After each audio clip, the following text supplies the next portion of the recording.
My husband and I first met Carrie and Francisco Afanador when we had all recently located to the same area in Maryland for work. We were both young couples with no children at the time. We met frequently to talk, pray, and dream about our hopes and aspirations for the future. Fast forward about 10 years and 5 kids later, and we have reunited in Boone, North Carolina, again for work. One of the dreams that the Afanadors had early on in their marriage was publishing a children's book in the native language of Colombia, where the couple met. That dream has now been realized with the publication of Colombia is Spelled with Condor. Hi, I'm Carrie, and I work as a director of children's ministries at Perkinsville Baptist Church, as well as being a mom and homeschooling my 3 children. My name is Francisco Afanador. I work as a graphic designer for Samaritan Spurs, and I help with the homeschool, and I just enjoy our family together.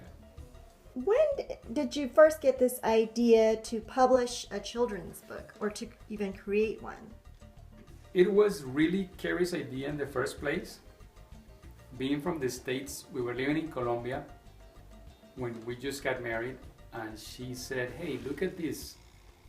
They don't have the same kind of books that we have in the States about history, that fun books for kids about history. And so let me show you what we have here is what we would call in the States an ABC book.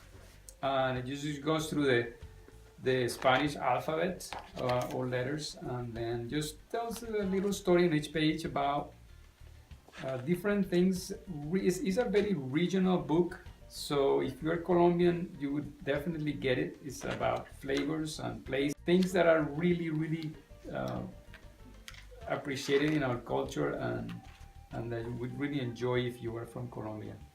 My role was to have the idea and to talk him into writing the book with me. We wrote it together, although Francisco's Spanish is better than mine, so he was the main contributor, and then he was also the illustrator. We finished the book, we're done with the book. What do we do now? Okay, let's go to the local printer to get a copy and see how it feels and how it reads and everything. Okay, the local printer was about, I think, $28 for a copy.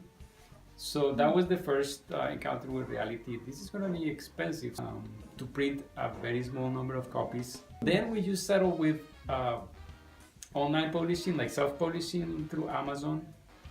And that was pretty much what we did, just put it out there, Amazon, like that. The downside to that is you don't have a publishing company behind you, representing you if you want to do more, like go to contests or get awards or sell in big name bookstores.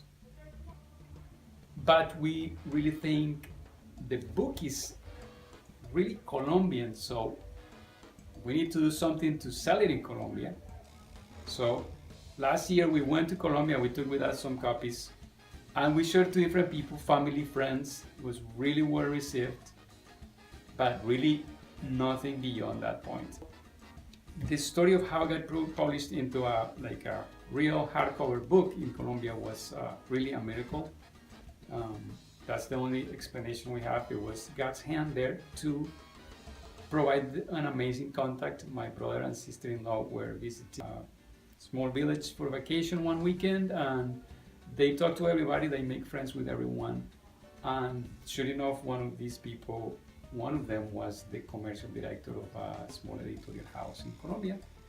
And they talked a little bit, and then my sister-in-law said, hey, you should show your brother's book to these people. And then I get an email from these people saying, hey, would you send us a PDF to see how it works?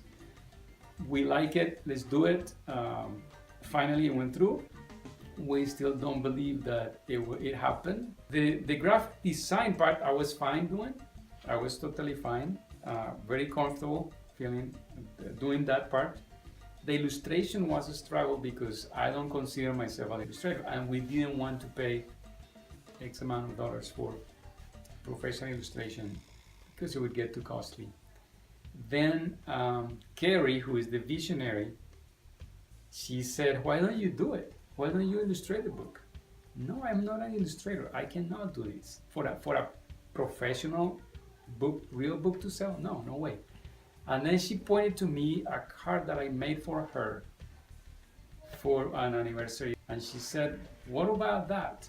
And then, okay, I can try that. And it took a while, it took a little bit of work. It is a huge challenge for me as a graphic designer, for me to be the client. You feel like all these limitations that you're supposed to do this and this is not supposed to be the color. Then you have to come to a point where you just have to just kind of find your own voice.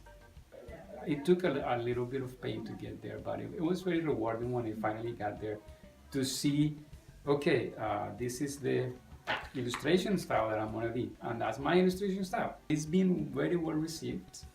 And he did a lot of research on each of the illustrations, so he would look up the different words that we had for each letter and do a lot of research just to see what images he found to go with those letters, and then he would draw them by hand first on paper, sometimes with pencil or with markers to get the effect that he wanted, and then you scanned them, right? Yeah, I remember exactly the day when I finally gave up and I said, okay, I'm going to the illustrations.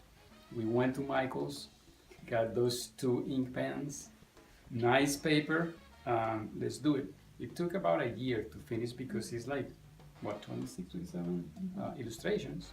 So that's how it goes.